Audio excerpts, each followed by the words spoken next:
engage more of the audience, and you'll be a participant. We have runners up and down. If you have a question that you want to write down on a card, we'll bring them up to the speakers as things go along. We'll see how this works. So we're continuously trying to improve. So you will hear from both our speakers, and you'll have the opportunity to ask questions. Hilary will be kind of the moderator with the dialogue with Ivory. But please, first, Hilary, let's start off with your thoughts on today's civil rights issues, and especially education. And particularly, there was a recent report just released about the NAACP did on born suspect, stop and frisk abuses. So, Hilary, I want to turn it over and then let you lead the conversation. Brian, thank you very much. And thank you all for being here and letting me come out to Montgomery County. Usually they don't let me out of Southwest D.C. Far enough to get to Capitol Hill, and then it's back to Southwest D.C. where I live. So it's an honor to be with you today, and certainly, I have to honestly say, Brian, I'm a little intimidated. You know, when I got the call from Sabrina asking if we would participate in this program, of course, nobody says no to Sabrina. So I said, of course, yes. Let's figure out, just tell me what you want me to do. And she said, well, we're going to have a panel, want to have some conversation about school life in Montgomery County. I said, oh, that sounds just great. I said, oh, and by the way, you're going to be introducing and talking with Dr. Ivory Toldson. Well, I said, Toldson, that sounds pretty familiar. So I pulled up his bio on the internet, thank God for Google. But it made me very nervous to know that I was going to be interviewing and talking with Dr. Toldson about anything.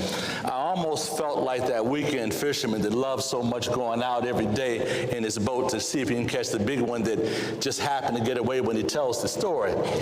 But as this story goes, he goes out one day, even though they say it's going to be a big storm and everything, the boat capsizes, he goes to the bottom of the ocean, passes away, but he goes off to heaven to do what he loves doing most, telling stories about the one that got away.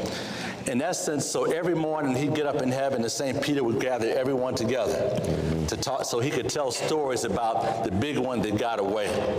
Finally, one morning, Peter turned to him and said, all right, brother, said, listen, I know you're ready to go out and tell your story again. We're gathering everyone together. But you should know that in terms of big fish stories, you got Jonah in the audience today. Let me just say, I'm the weekend fisherman, Jonah, or should I say, Dr. Toldson. Thank you. The NAACP has, of course, been working on an awful lot of issues, and the things that keep me busy today, in addition to the education issues, and I'll leave those for you in just a couple of minutes, but we're always focused on those issues as well. Keep in mind, the NAACP probably made its mark on two issue areas. One was education, and the other was the right to vote. It's an amazing thing that we're having to go back and revisit both of these issues among so many others today. As we talk about the concerns before us, is everything from, of course, what was highlighted with Ferguson, Missouri. Well, it just so happens I'm from St. Louis, Missouri, and Ferguson is a 22,000-member suburb of St. Louis, Missouri. So we've been addressing a lot of the issues there, including racial profiling, use of force by police officers, and other challenges along those lines. But of course, when you start digging just a little bit deeper, you find there are also issues of economic disparity.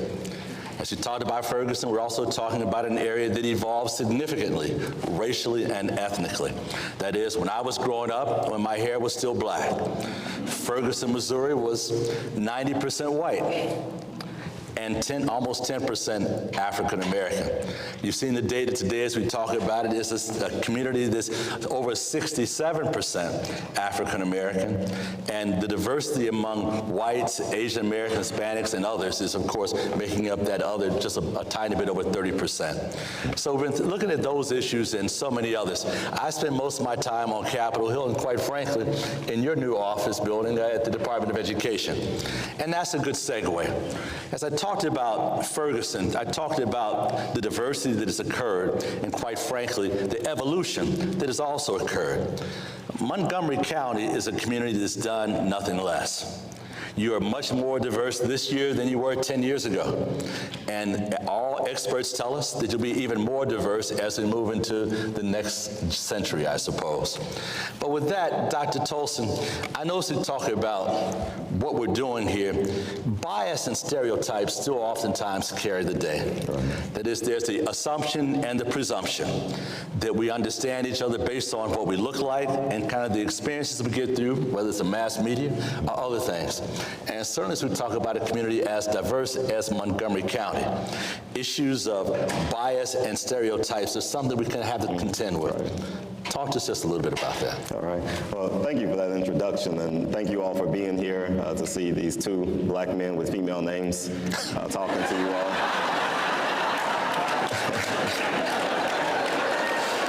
Sorry if anyone was disappointed.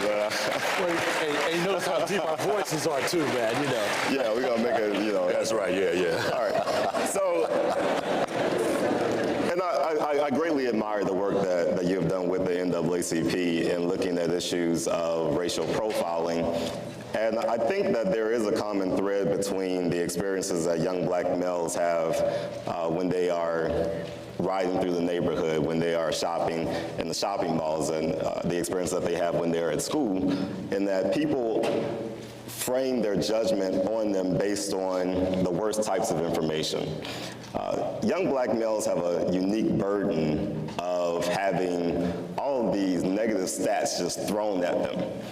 And it not only affects the teachers who are working with them, the administrators that serve them, but it also affects them.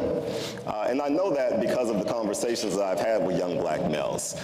Anyone who knows about my work knows that there are two things to the work that I lean upon. One is I want the most complete and accurate data, and I look at data unbiased.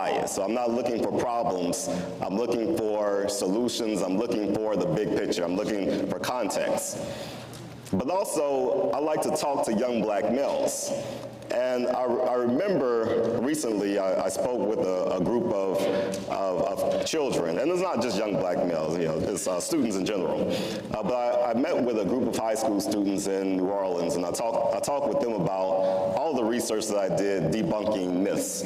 I wrote a column for The Root called Show Me the Numbers, where I took a variety, about 20 different things that you might hear, like there are more black men in prison than in college, or 50% of young black males drop out, all these types of things. And I showed the numbers that people have used to derive that information.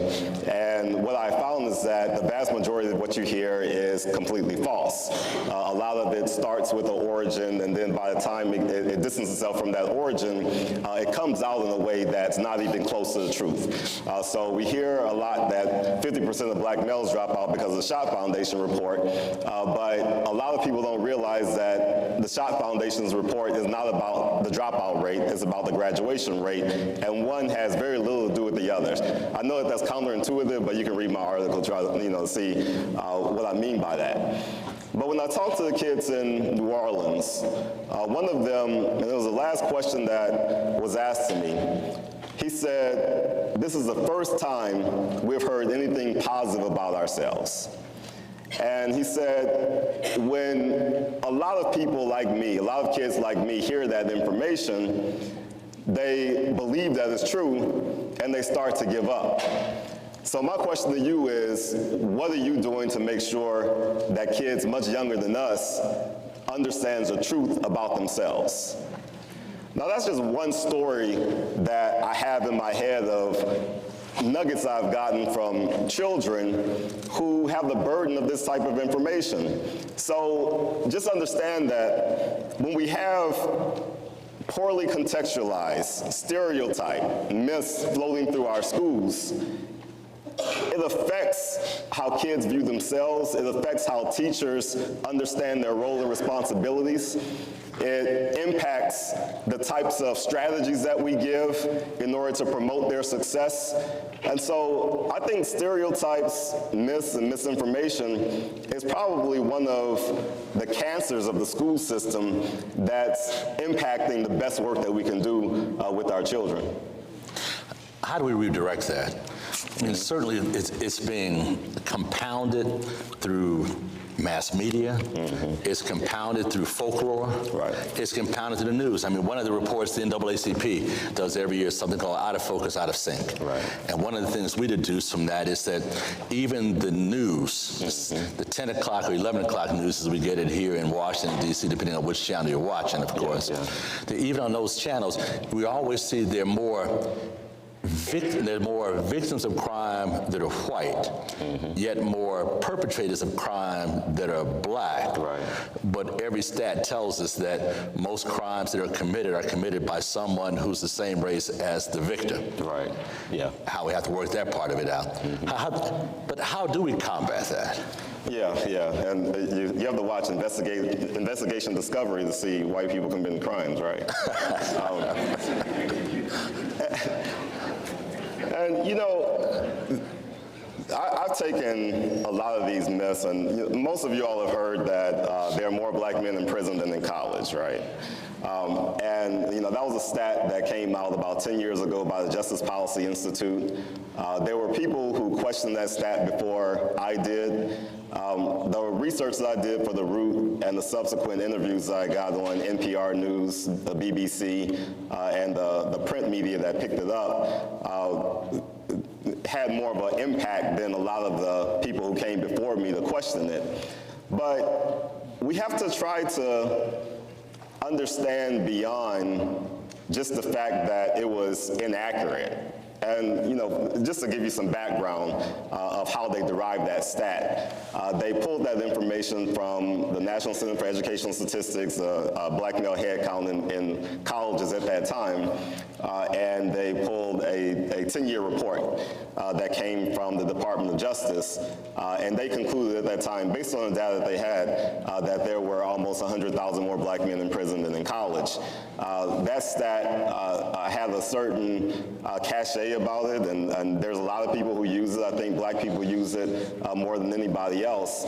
But it was something that caught on and captured the consciousness about how we dealt with young black males for a decade. If you pull the same information today, what you will find is 108% increase in the black male population in school.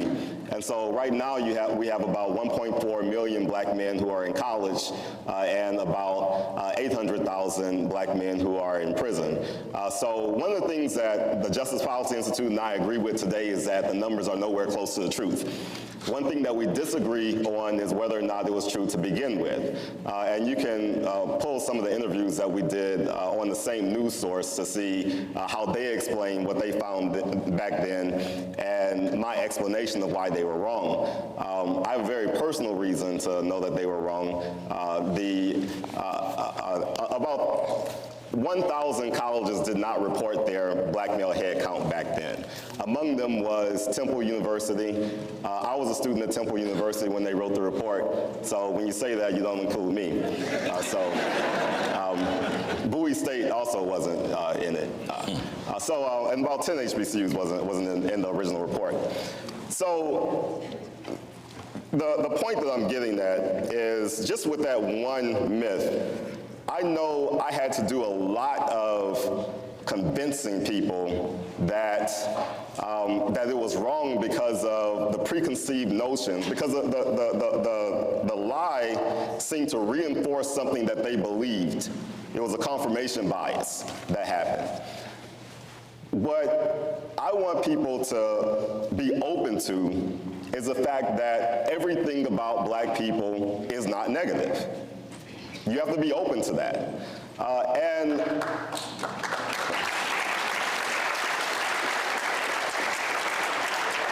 And I say this probably more to black people than I do anyone else, and that's probably because that's who I talk to most frequently, and that's who I see challenging my work so much. I don't mind answering questions. I don't mind pulling out my computer right now and showing you my data sets and showing you how I derive any information. What I do mind is that you need me to do that, and you haven't asked any other researcher to do it that pulls out something negative about black people. There was a tweet that I put out not too long ago, and that was, black people need black people who believe in black people enough not to believe every bad thing they hear about black people.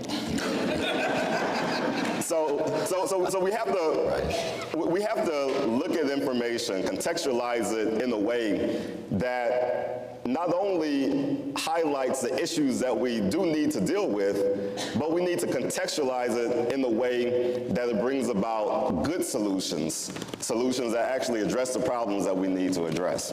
Oh, very good, very good. Now, you mentioned college a couple times in that equation, and I know that as we think about our elementary schools, we think about our high schools, it's all about college prep. Right.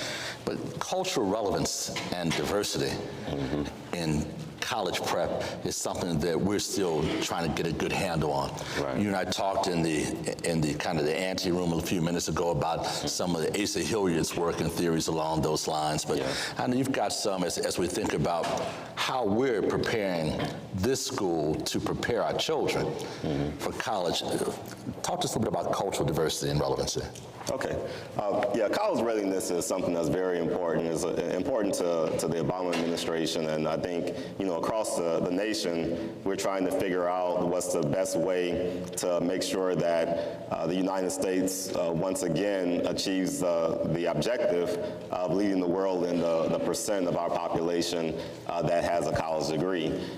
Now, contrary to a lot of people's beliefs, black people are not underrepresented in institutions of higher education. When you look at black males, we are 5.5% of the adult population, and we are 5% of all college undergrads. Now, where our issue is that we are more likely to go to colleges that are mismatched for us. So we are overrepresented in our community colleges and underrepresented at our most competitive institutions. And there are some very clear reasons why that's going on. Among them, I believe, the cultural relevance of the instruction that they're getting. But before I go there, let's go to more basic levels. If we look at the admissions criteria of the most competitive universities, they're pretty clear about what they want to see in their applicants. They want to see a high GPA. They want to see good SAT or ACT scores. They want to see 4 units of math and 4 units of science. They want to see participation in competitions like math competitions, science fairs, and extracurricular activities. They also want to see a foreign language, and they want to see a diverse amount of experiences with campus leadership and different things like that. Now, the issue that I have with a lot of schools is that they don't measure any of that stuff. Most of the time, they can't even tell you what the collective GPA of their school is. When you ask them, what's the average GPA of the black students at the school, they can't tell you that, when that's the #1 thing that colleges look for. What they can tell you is how they have performed on a state test. But notice, I didn't mention state tests in that list of things that colleges look for. They're not going to look at the state tests. So when you're putting all your eggs in a state test basket and hinging your future and the child's future on that one metric and ignoring everything else, then you're not going to get students into college. Now, I know there's a lot of politics around state tests. And I said something similar in Memphis, and there was a headline that came out that said White House official bad state tests in Memphis, and I got in some trouble over that. So if there's any reporters in here, don't say that. But you all, You all get the point of what I'm saying. Right. Now, so those are the basic things that need to happen. But what's beyond that? Because, I think that Montgomery County probably does those things, better than a lot of other counties. And, and yeah, the other counties, they're doing much, they're doing real bad, so it's hard to even compare yourself to that. But you have some schools that are doing that. But how do kids who look like us feel about the type of instruction that they are getting? Do they feel kind of like I felt when I had a history teacher tell us that slavery is not anything that we would condone today, but back then it was a way of life? Do they feel like some students felt that I talked to that said that their teacher was given a mandate not to talk about Ferguson anymore? And so they all felt some kind of way about that.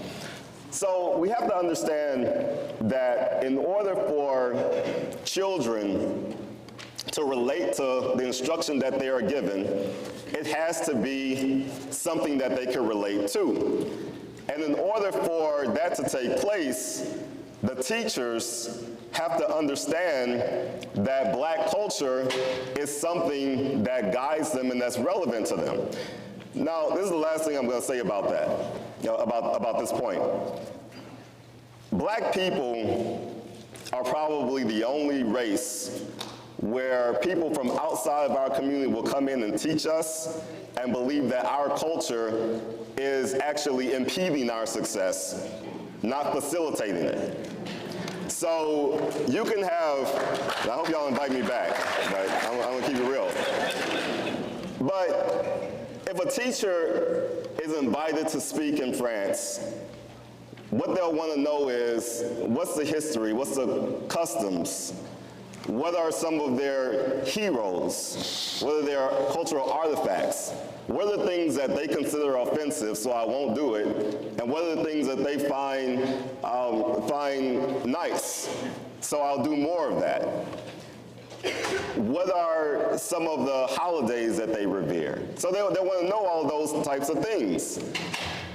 With Black people, a lot of people come in from outside of our community to teach us, and they don't believe any of that stuff is important. So when education to a different cultural group, and I'm not just talking about people from outside of our race, sometimes it's people from outside of our community that look like us. And that probably confuses the kids more than anything else. Because some of the worst biases that I've heard about kids from poor communities come from middle-class Black people. So we need to understand that too. Another big challenge for us, we've had to address this issue significantly in the NAACP for probably the 105 years we've been in existence. And that's the issue of how we handle school discipline. Yeah. A lot of us have seen the numbers around expulsion. We've seen the numbers around suspensions. We've seen other forms of discipline that have been utilized in schools. And of course, the debate over resource officers in our schools and the like. Where's the balance? Where is the balance? What we do know is that the balance is completely out of whack right now. And we have drifted into a very scary and murky territory, in my opinion.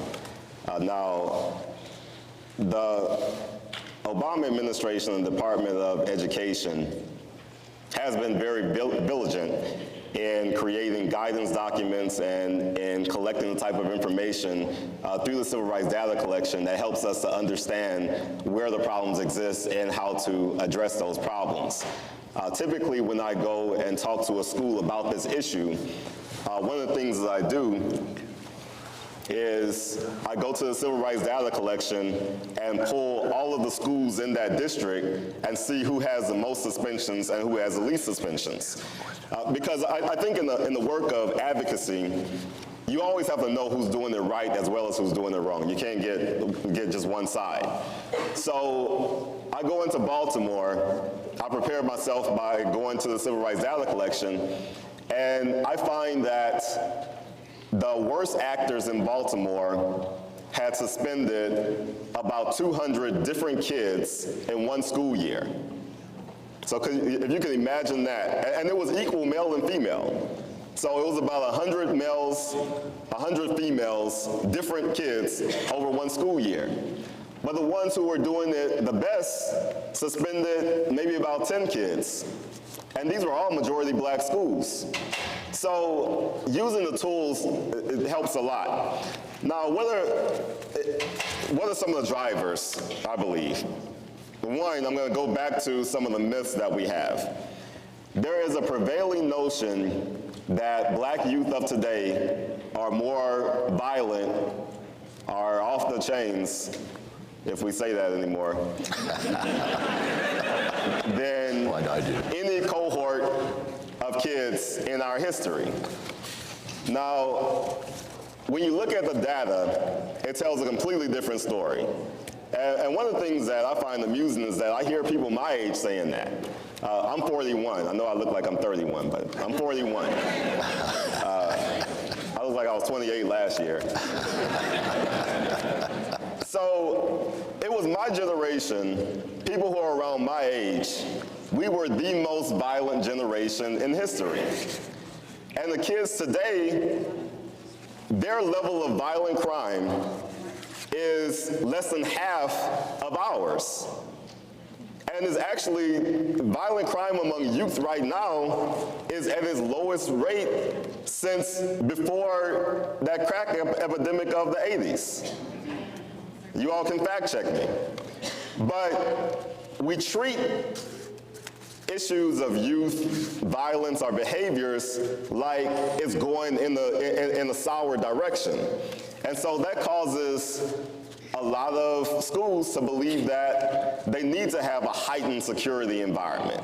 They need to have all these police officers. They need to have, random checks and all these types of things. And a lot of times with schools, I'll get what I call a bait and switch, because I'll talk about these issues, and what I'll hear is, you just don't know. We had a kid that stabbed a kid, so you don't know what you're talking about. But then when I ask to look at your records, let me see what you're suspending the kids for. Because you don't even suspend kids for stabbing a kid, you expel them. So that's not even what I'm talking about. Right. So we're talking about suspensions. Let me see your records. And what I'm seeing is tardies, cell phone violations, dress code violations, chewing gum, and if undifferentiated categories where you can't even really tell exactly what they were suspended for.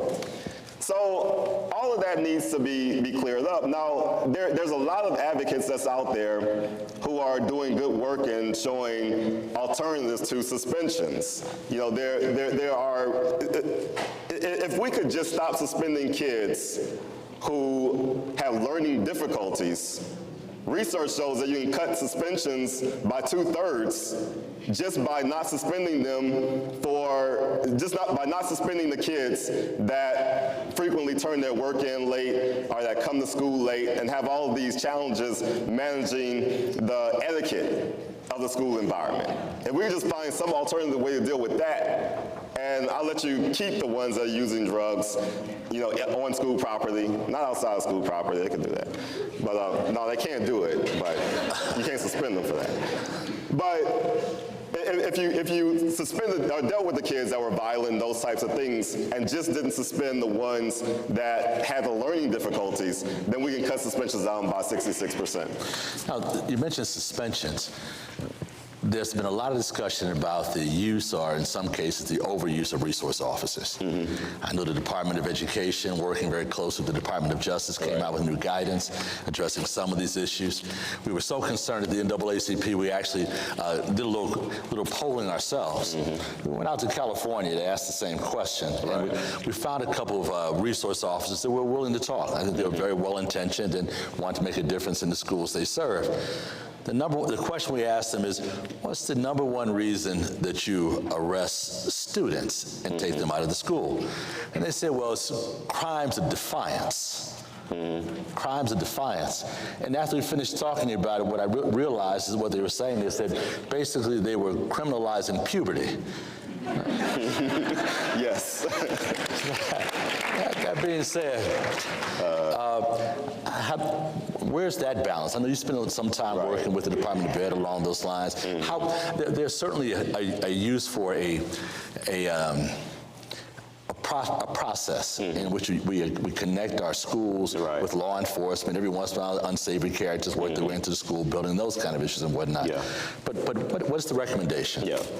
And, you know, I have to acknowledge that, you know, I don't have a school to lead, and I talk intimately with principals and people who make these decisions. All the research that I have conducted, all the data files that I pulled from the Department of Justice and the Department of Education indicates that police officers being in a building is negatively correlated with any positive outcome that you can imagine at the school. Now, that's just what the data says. I know all your realities are different, and I know there are political reasons, there are perceived safety reasons, there are all these reasons that you have that I don't fully understand because I'm not there, and I'm going to acknowledge that I don't fully understand it, and I'm not going to question the judgment of someone who has a responsibility that I don't have. Now, that being said, when I go to schools all across the nation, I am very sensitive to how I feel when I walk in the building. And I have walked in buildings, dressed my best. I'm sorry I didn't wear a suit today, but you know, I usually wear a suit when I go to these schools. And I have people, I am greeted with police officers mean mugging me. That's the first thing I feel when I come into the building. There is a metal detector, there is someone gritting, there is someone saying, you know, clear your pockets, all this kind of stuff. And if they are receiving me like that, how are they receiving the students? If they're receiving me like that, how are they receiving parents? And I'm also sensitive when I feel welcome. And I remember going to a school in Chicago that was in the middle of a turnaround. When I walked in, I was immediately greeted with someone who was smiling and saw that I was a visitor and showed me where to go. And I acknowledged that during the in-service training that I did, and the principal started clapping. Now, he was the only one that was clapping. But he started clapping because that was a deliberate decision that he made because he wanted to have that customer service feel to his school. There's a video that I show frequently during my in-service trainings of a kid in Milwaukee talking about his feeling when he walks into a school. And almost his exact words is, I wake up in the morning wanting to feel good about coming to school. And I do feel good, but as soon as I walk in, there's just this feeling of negativity. And we have security officers there, and they are very mean looking. Those are his exact words. And he said, when that's the first thing you see when you walk into school, your mind and your mood just changes. Then he says he goes into his classrooms and he sees teachers that act like they don't want to be there.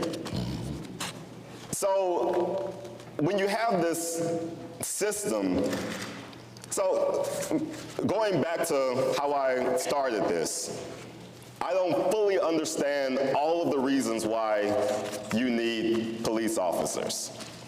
I know that police officers are more present today even when crime is less than it was 15 years ago. That being said, I can say this with certainty. Based on the observations I've had, there is a responsible use of police officers, and there is an irresponsible use of police officers. And the irresponsible use is pervasive across this nation, and every school needs to understand the difference. Thank you very much. Thank you. I'm going to shift here now to some questions from you. So I'm going to start here with the first card, Dr. Toldson. How do we as educators and parents help to foster positive self-images and academic confidence in students who are truly the minority in our buildings? Yeah, that's a very good question. The first thing you have to do is allow them lots of opportunities to talk and express themselves. It's never good if you have a school environment where not talking is a way that kids survive and get through their day without getting in trouble. They need to be able to talk about the things that are important to them. They need to have some agency over their learning process. They need to have choices. They need to have some readings that's assigned and some readings that they select on their own. And they need to be complimented frequently. A lot of our children just don't hear anything positive about themselves or what they're doing. And it's hard if we think about our own selves and the work that we do, if we had a boss that just dictated information to us and tasks to us and told us when we did something wrong and never told us when we did anything right, none of us would be happy going to that job. And it's the same way with the students that we work with.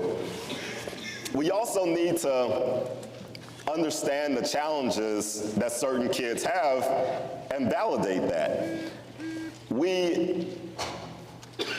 A lot of us have this uniform view of the value that a kid brings to a learned environment. We value kids who like to read more than express themselves verbally. We value kids who have parents that are educated and can talk to teachers as their intellectual peer. We value kids who know how to stay away from the wrong crowd in order to do the things that they need to do in order to manage themselves. We don't have as much value for kids who cannot stay away from the wrong crowd because the wrong crowd is all around them in this densely populated area. So instead of staying away from the wrong crowd, they develop these skills with delivering information and influencing others. And so they model themselves as a civic leader, telling them that they're on the right path and teaching other people how to get off the wrong path. We don't value that as much when this is what kids from certain environments have to do to survive. We don't value as much the kids who don't have educated parents, who look at us as though we're experts and treats us like we treat doctors, who would rather hear us tell them what's right for their kids instead of us giving, the parent giving us their prescription. But this kid is the first ticket that they have to a college-educated family member. We don't value that as much. So we have to be a lot more diverse in what we see as a valuable contribution to our schools. Oh, excellent, excellent. The next question was, if you could please share your thoughts on the origin of the racial achievement gap as we see it residing in American public schools and how public schools can positively impact on this phenomenon. Okay. Achievement gap, I don't fully understand. And I tried to study it. I tried to understand what it means. Every time someone asks me about the achievement gap, I try to ask them what do you mean by the achievement gap, and nobody can really tell me. I think the achievement gap is so elusive that perhaps it doesn't even need to be in our vernacular when we talk about issues related to schools. Most of the people who are in the know talk about the achievement gap as it pertains to test scores.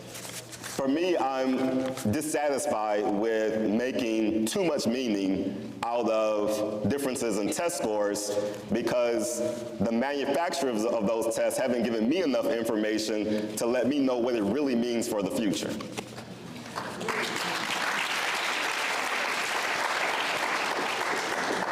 I remember meeting with a group of school leaders and politicians and various stakeholders, and they gave an achievement gap presentation that was all based on based on test results. And it was the state test of that area. But they showed one graph that showed that the graduation rate for their black students was 78%, and the graduation rate of their white students was 80%. So it was a 2-point gap. But they just kind of glossed over that. In fact, I don't even think they presented it. It was just in the materials that they showed.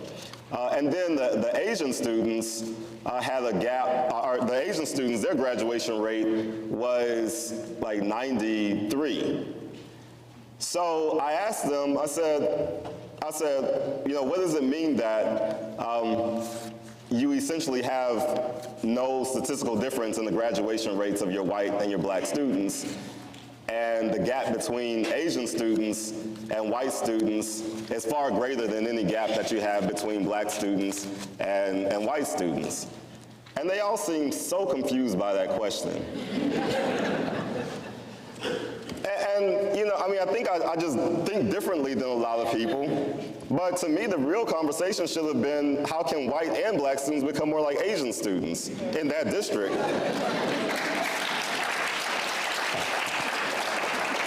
So I say all this to say that when we really want to understand gaps, try to get as much information beyond just the test, because there probably are some legitimate gaps that you need to look at.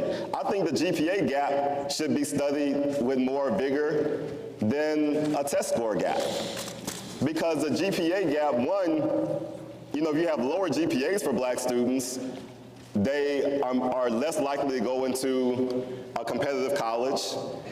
That might signal some things that you have some concrete steps to remedy, from the relationship they have with their teachers, their socialization to the school environment, the type of tutoring and resources and different things like that. So looking at every different type of achievement indicator that you can look at is the most important thing. And then the last thing I want to say is, there are other gaps that we need to look at too besides an achievement gap.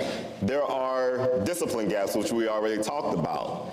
There's attitude attainment gaps, or aspiration attainment gaps. There's the achievement, there's an expectation gap. The gap between what we expect out of certain students versus others. All of these have been written and in the literature, so we just need a much broader and more complex look at these gaps for us to really move us forward. Very good. Dr. Toldson, we have run out of time. Good. Sadly. No, I'm just playing. Sadly and unfortunately. But if you could just answer two short things for me before we thank you, brother. First, where can we get a copy, or how do we see the video? You mentioned the little boy in Milwaukee. You referenced a little bit earlier. Is there a way we can access? Yeah, it's actually on my YouTube channel. I have a YouTube channel. It's Ivory06. Alphas don't get excited. But it's Ivory06. I have several clips up there. Among them is the kid that I just referenced, and other students that I've talked to over the years. Last thing is, you shared a lot of good news, a lot of thoughtful news, and a lot of challenges along the way. Just take a minute, close this out. How do we go out of here knowing that we can do what we need to do? Well, understand that it's not difficult. And I think that a lot of our greatest challenges lie in the fact that we believe that the problem is so far out of our reach that perhaps there's no reasonable strategy for it. I think that if we understand the numbers as best we possibly can, talk to the students as much as we possibly can, and understand those factors that I just described, the extracurricular activities, the grades, all those things that we can do something about.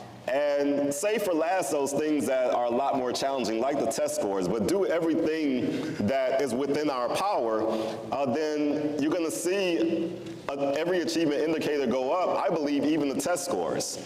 But we can't start at the test. We have to end there. We have to take care of everything that's within our power to change.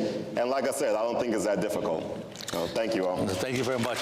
Y'all join me in thanking Dr. Ivory Toldson for that wonderful presentation. Really appreciate you. Thank you. Thank you. I have one question. What was your GPA in middle school? My GPA in middle school? Yeah. What kind of student were you in middle school? I don't know, probably like a middle school, probably like a 3.1. Okay. Yeah. Well, see, that's what happens when you take a 3.1 student, you educate him, he turns into a Dr. Toldson. Yes, indeed. All right, thank you. Okay, with that, can we turn the next slide? My minority scholars student.